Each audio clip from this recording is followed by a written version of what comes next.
میرے دوستو، یہ شہادت کا بڑا گہرا تعلق ہے خدمت دین کے ساتھ۔ یعنی نبی پاک صلی اللہ تعالی علیہ وسلم جبل احد پر تشریف فرما ہے تو جبل احد وجد کرنے لگا، تو حضور فرمانے لگے احد ٹھہر جا۔ حضور تشریف فرما تھے احد پر، جناب صدیق اکبر تھے، فاروق اعظم تھے، حضرت عثمان غنی تھے علیہم رضوان۔ تو محبوب فرمانے لگے احد ٹھہر جا، تیرے اوپر ایک نبی، ایک صدیق اور 2 شہید موجود ہیں۔ آپ اسلام کی تاریخ دیکھیں، شہداء سے بھری ہوئی ہے۔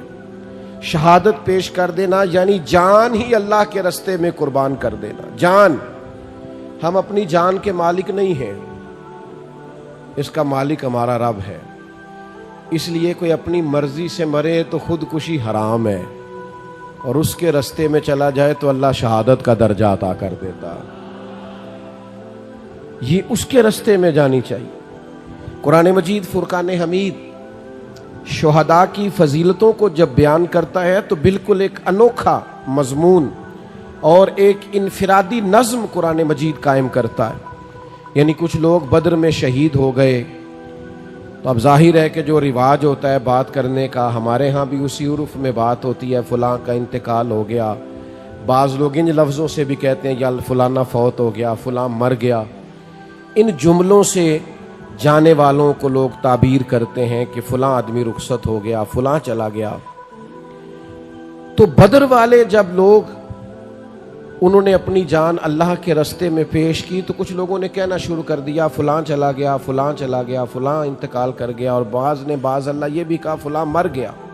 تو یہی جملے روٹین میں ہوتے تھے جانے والوں کے لیے، تو اللہ کی غیرت نے گوارا نہیں کیا کہ میرے رستے میں کوئی جان دے دے اور لوگ کہیں مر گیا ہے۔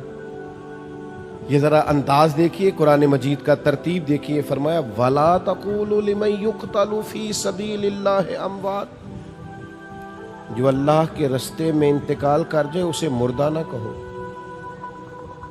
اس کی گہرائی میں ذرا اتریے گا۔ اس کی روح پرواز کر گئی ہے، اسے کفن پہنایا گیا ہے، غسل دیا گیا ہے، جنازہ پڑھا گیا ہے، قبر میں دفن کیا گیا، اس کی بیوی بیوہ کہلا رہی ہے، بچے یتیم کہلا رہے، اس کا ترکہ تقسیم ہو رہا ہے، اس پر سارے احکام جانے والے کے لاگو ہو رہے ہیں، پر کریم فرماتا ہے چونکہ میری راہ میں گیا ہے تمہیں مردہ کہنے کی اجازت نہیں۔ تو مالک مردہ نہ کہیں تو پھر وہ کیا ہے؟ فرمایا بل احیاء، بلکہ وہ زندہ ہے۔ تو مالک وہ چلتے پھرتے کھاتے آتے جاتے نظر نہیں آ رہے۔ فرمایا وَلَٰكِن لَا تَشْعُرُونَ، تمہیں شعور ہی نہیں، تم شعور ہی نہیں رکھتے ان کی زندگی کا۔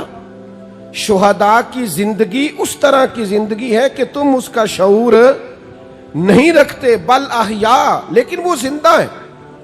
نبی پاک صلی اللہ تعالی علیہ وسلم نے ارشاد فرمایا کہ شہید کو دنیا سے جاتے وقت صرف اتنی تکلیف ہوتی ہے جتنی کسی کو کوئی کیڑا کاٹتے وقت تکلیف ہوتی ہے۔ ایک سوئی لگنے کے برابر اسے تکلیف ہوتی ہے، اور پھر اللہ تعالیٰ اسے نہ ختم ہونے والی زندگی عطا فرما دیتا ہے۔ شہادت کی آرزو کرنا، میں آپ کی خدمت میں عرض کروں کہ جینے کی بہت زیادہ حرص رکھنا، زندگی کی بہت زیادہ طلب کرنا، مرنے کو جی نہ چاہنا، اسے قرآن مجید نے اہل یہود کا طریقہ کہا ہے۔ یہودی تھے جو بڑے حریص تھے، کہتے تھے ہمیں موت نہ آئے۔ اللہ کہتا ہے یہ مرنا نہیں چاہتے، یہ حریص ہیں زندگی پر۔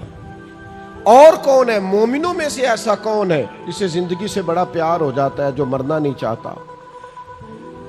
تو اللہ کے حبیب علیہ السلام نے فرمایا قرب قیامت میں ایسا وقت آنے والا ہے جب کافر تم پر چڑھ دوڑیں گے، ایک دوسرے کو دعوت دیں گے آؤ مسلمانوں کو ماریں۔ تو صحابہ عرض گزار ہوئے یا رسول اللہ صلی اللہ تعالی علیہ وسلم، اس وقت ہماری تعداد کم ہوگی؟ تو حضور نے فرمایا نہیں، بہت بڑی تعداد ہوگی تمہاری۔ تو حضور پھر کیوں کافر ہم پر چڑھ دوڑیں گے؟ تو اللہ کے حبیب فرمانے لگے تمہیں وہن ہو جائے گا، وہن کی بیماری لگ جائے گی۔ یا رسول اللہ یہ وہن کی بیماری کیا ہوتی ہے؟ تو حضور فرمانے لگے تمہیں زندگی سے پیار ہو جائے گا اور تمہارا مرنے کو جی نہیں چاہے۔